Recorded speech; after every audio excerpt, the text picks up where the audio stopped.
It's time for a Python video review. It's time for a Python video review. Titan Ed here, back to do another video review. Going to be reviewing Novastar from Power of the Primes, although in G1 she was called Firestar. I think the reason for the name change was due to either a Marvel or DC character being named Firestar. And also, if I'm sniffling, hacking, or coughing during this review, I'm sorry. While on jury duty, I've managed to catch a bug, which starts out as a very nasty sore throat and just degenerates into a lot of sniffling and congestion. So, sorry to anybody who may have a problem with that. But yes, this is the last deluxe mold to be released for Power of the Primes before Transformers Siege, I guess, starts this fall. I don't know how long we're away from those figures being dropped.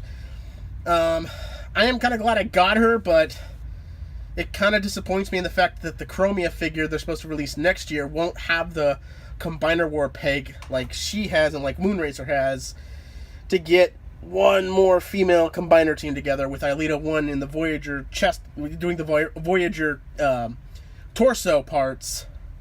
It kind of disappointing to find out we're not going to get a second female Combiner team.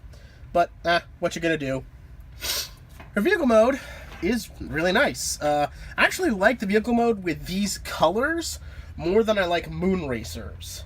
I think the Hot Rod Red, the orange, and that little bit of, I guess, sand color just really work a lot better. I also kind of like how this was done, and you'll see what I have a problem with this piece on Moonracer in robot mode, but needless to say, I'm liking the way they painted this up. So, excuse me, I'm sorry about that. Like I said, I'm sick. And I'm still trying to put out reviews while I've got free time. Take 47. Yeah, I've had to do this a couple of times. Sorry if I'm a little annoyed. Between hacking and forgetting something, particularly a weapon, this is going to be fun. Sorry about that. So yes, I did forget to put her weapon on, which I think looks a little better on her here than it does on Moonracer.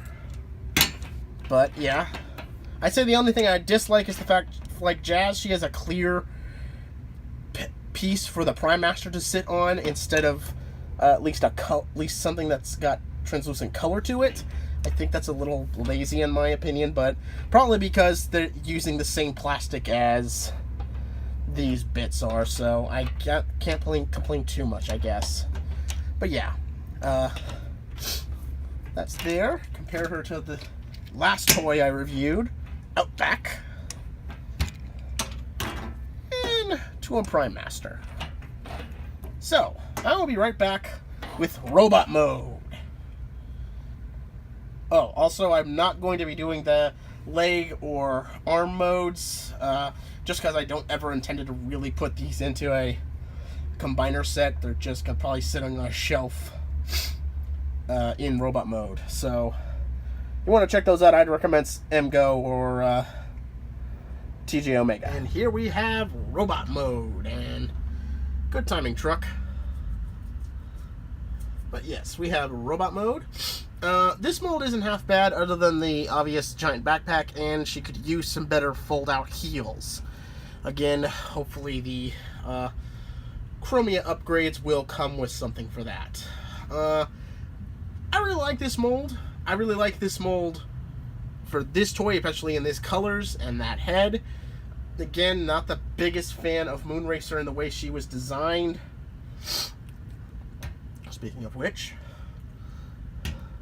I don't know. I think Novastar just, yeah. There's the primary reason why both of these Transformers need some better heel spurs. They just tip over way too easy because of all the backpack kibble. And while she's here, I'll explain why I have a problem with Moonracer's feet. Namely, it's the front bonnet of the car. That's her feet. It's all paint. That's gonna get scratched off if it gets moved around too much. Whereas that is mostly clear plastic. Not a perfect ideal situation, but a lot better than what Moonracer's got. So, yeah. Also compare her with Outback and a Prime Master. A Prime Master who won't stand up. Now you can also attach a Prime Master via her Prime armor to her chest. Very badly. I really thought this was bad on Swoop and Jazz, but man, this Prime armor just looks absolutely ridiculous this way. I mean, look at that. That's just stupid. Why? I think it works much better as sort of an arm shield cannon, even though you can't technically, because of how the plastic is molded, fall down the other thumb.